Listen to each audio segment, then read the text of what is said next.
achi oromummaaf na fuutamo oromummaaf hin taasisu na yerumte ilma dhaltuudha moo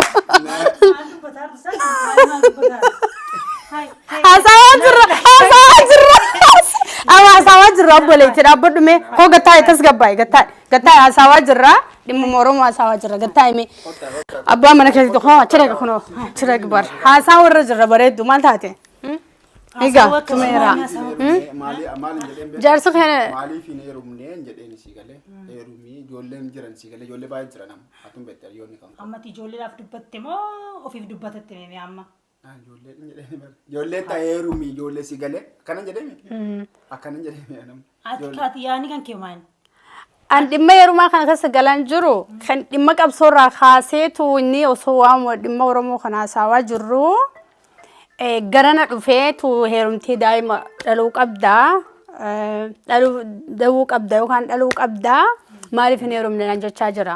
Ani nama amanamaan qabsoof ta'uu hin jiru kanaafan ta'aa jira ani qabsaa'uu barbaada jeeni inni ani waa hunda siin gargaaruu danda'a hiriyootaas qaba hiriyoota kooyee dhabde immoo ati haadha mana isaati miti?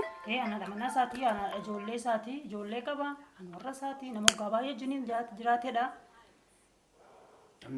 Amma wanti badeen jiru inni gaaffii na gaafatee ani deebisaan deebisnee fi irras deebisuu hin barbaadu waa inni jeessanii gaaffii na gaafate. Obbolee hiriyoota koo jette? Yaa hiriyoota kootii jedhe si galee. Ani amma maal jedhe beektaa hiriyoota kan kootii hiriyoota kootii jedhe si galee. Atinna keenya jechuudha agartee gara dinna. Ani hiriyoota kootii yoo. Hiriyoota fi. Gurra na buutee laana. Lakkee hiriyoota kootiif jee. No, hiriyoota kootii ilaala amma maaltu jira seeti. Hiriyoota koofis kan jechaa jira lakkee. Mucaa qabsoomtu tokko si galee qabsoomtuudha siinsoo. Kanaafuu maaliif gaadha nu kabajeetu masii dhufte si galee mana kana illee jechuudha. Maaliif kophaa teessaa umriin kan keelleen deemaa borillee dhalaa argachuu dhiisuu dandeessaa. So akka dhiiraa miti dubartiin fi dhiirri tokko miti si galee dhaqanii umriin jara gaafa ol guddatanu intinii ta'a jechuudha. Da'uu warmaan kanaaf ijoolleen baay'ee jiranii ijoolleen nama baay'ee si jaallatanii si kabajanii hiriyoonni kan namoonni jechuudha namoonni hin beeku kan biraas jechuudha. An tokkoof heerumsiisuutii hin danda'a.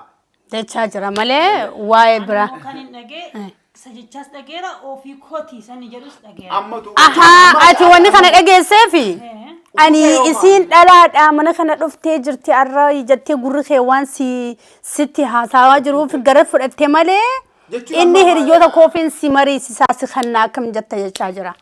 Amma ani yaani sirre ani ma wanta koo yuusin gaafadha yoo wanta akkamaani wanta akkasii gaafadha. An fakkeenyaaf amma mana kana amma jireenya gaarii jiraataa irra miti. Jireenya gaarii jiraataa jira. Inni hojjedhaati illee hojjennaa akka gaarii jirraa miti. Fuuchullee hunda uumaa nama tuula jechuun fuuchul maal. Lakki ansin heerumu. Ati naaf obboleessa kootti fudhadha malee mucoo saawusii jeeqinii haadha mana ofii dura ta'anii gaafa waan akka siyaasaawwan hamilee cabaa yaada biraa keessa akkanatti gaafatu hin qabdu. Akkanatti illee si gaafatu hin qabu jeetii yaada garuu hin dogongorin bultii keetti illee gufuu yookaan immoo jeequmsa dhufa waan ta'eef kana yeroo biraatti wal mari'attanii dhimmi nuti walitti dhufneef dhimma hawaasummaa fi kabajaa hiriyyummaatii walitti dhufnee namni tokko akka Oromoon dachii lafa teessuu fi dhalaa nama teessu dhalaa lafa teessu nama hunda akka jeelaa jette Oromoon. Si galee dachiin takka gaafa osoo hin qotamin qarxaa taatee teessu namoonni qonnaaf hawwii qaban toftaa lafa qonnaa warri qaban dachiin kun midhaan akkanaa magarsitii warri beekanii dachiin kun silaa kootee yookaan immoo abbaa dachii tana qabu silaan beeke dachiin tun yeroo baay'ee osoo hin qotamne ta'aa jirti. Je'ameetii hawwatama. Akkasuma dhalaan tokko gaafa immoo osoo bultiin qabne lafa taasisu yeroo dhiirri agarte siluma jaartii qabaate siluma qaadhimaa qabaates dhiirrini dhalaa lafa teessu tokko ittuma qalbisa. Kuni mammaaksa Oromooti waan Oromoon dura jettee jirtu.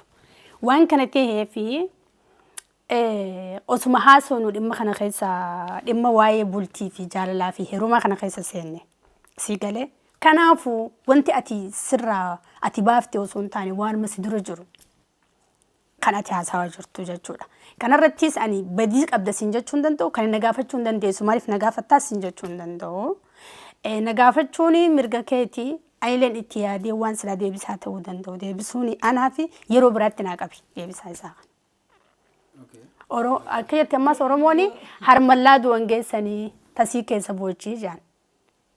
Harmallaan gaafa jaarsan qabne gaafa mana du'aa dheettee namoonni baay'een nama du'e saniif booya. Harmallaan jireenya isiitti boochii jaan. Yaadattee akkaataa keessa jirtu san du'a sanii fi imimmaan sanii wal qabattee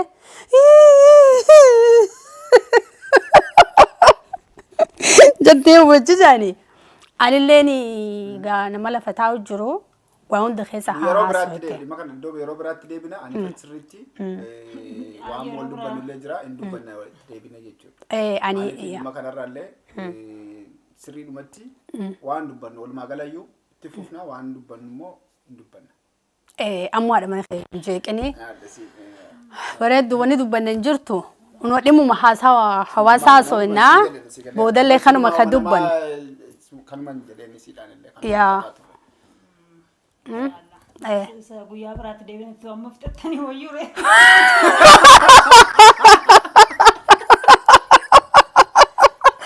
gaafa biraas asumatti haasawnas duubaa miti maal shakkitiin taloon. Oh my God. Asumatti dhufnee haasawin akkuma bareedatti wanti duuba goonu jirtu nuti faamiliidha. Ani kunoo biyya kiyya fagoodhani beekta. Haga jiru isin waliin jira waan ta'eef si duuba wanni haasawin jirtu kuma yaada keessan galeen. Itti deebina.